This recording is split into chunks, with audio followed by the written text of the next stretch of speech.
নবী বলেন ফজরের সুন্নত এবং ফরজের মাঝখানে এই তসবিহখানা কেউ যদি 100 বার করে প্রতিদিন পড়ার অভ্যাস করে দুনিয়াকে বেইজ্জত করে আল্লাহ তার পায়ের নিচে পাঠাইয়া দিবেন।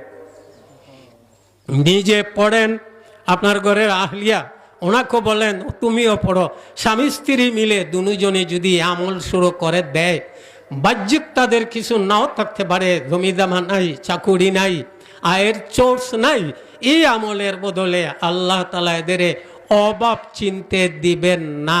আল্লাহ তার কুদরত দ্বারা তাদের ঘরে সাহায্য পাঠিয়ে দিবেন। নবী বলেন, এরে আল্লাহর বান্দা, আমি এমন একটা আমল তোমাকে বলছি যে আমলটা আসমানে করে। সুবহানাল্লাহ কর। একটা তসবিহ, নবী বলেন এমন একটা তাসবির কথা বলছি যে তো আগ্রহ আসে, আমরা কিছু কথা বলি মানুষের আগ্রহ আসার জন্য।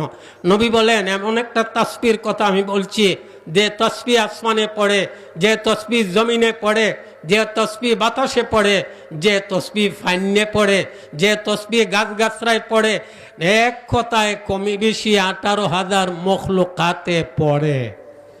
আমরা কথায় কথায় বলে থাকি কমে বেশি 18,000 মখলুকাত, আসলে আল্লাহর মখলুকাত কত আল্লাহ ছাড়া কেউ জানে না। এক কথায় আল্লাহর যত সৃষ্টি আছে সকল সৃষ্টি এই তসবিহখানা পড়ে। আওয়াজ দি সবাই সুবহানাল্লাহ কোন। নবী প্রথমে লাভ বুঝান, দেখো এমন একটা তসবিহ যে তসবিহ আসমানে পড়ে, যে তসবিহ জমিনে পড়ে, যে তসবিহ বাতাসে পড়ে, যে তসবিহ মাটিতে পড়ে, যে তসবিহ গাছগাছরায় পড়ে, কমে বেশি আল্লাহর সকল সৃষ্টি পড়ে।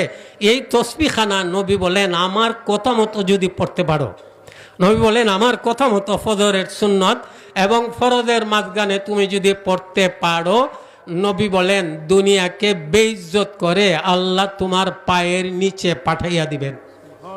আজকে অর্থনৈতিক লাইনে সারা পৃথিবী পেরেশান, খালি পেরেশান, খালি পেরেশান। আমি বলি আমলে লাগিয়া যান, দেখেন অর্থনৈতিক লাইনে কি হয়। আওয়াজ দি সবাই বলেন নবীর কথা সত্য না মিথ্যা? আমার নবী বলেন, এরে আল্লাহর বান্দা, যে তসবিহ সকল সৃষ্টি পড়ে, এই তসবিহখানা আমি নবীর কথা অনুযায়ী যদি তুমি পড়ো, দুনিয়াকে বেইজ্জত করে আল্লাহ তোমার পায়ের নিচে পাঠাইয়া দিবেন। আমরা ভারত সফর করছি, মকবরায়ে কাসিমি জিয়ারত করছি। কাসিম নানতুবি রহমতুল্লাহ আলাইহি ওনার কাছে বেটা টাকার বান্ডিল নিয়ে গেছে, হুজুর হাদিয়া। এই হাদিয়ার আমার প্রয়োজন নাই, আমার কোনো জরুরত নাই, গরিব দিকে দেয়া দাও না হুজুর, না আমি নিমু না।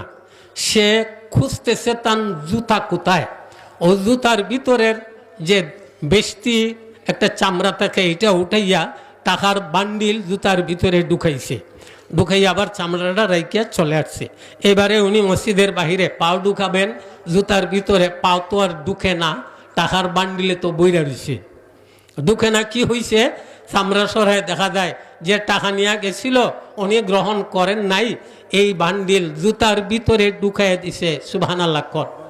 উনি বলছিলেন রে টাকা তোমাকে আমি চাই না, আল্লাহ এই তোমাকে আমার জুতার ভিতরে ঢুকাই দিছেন। মেরে মহতরম, নবীর কথা, নবী বলেন আমার কথা অনুযায়ী যদি আমল করতে পারো, তাসবিহখানা আদায় করতে পারো, দুনিয়াকে বেইজ্জত করে আল্লাহ তোমার পায়ের নিচে পাঠিয়ে দিবেন।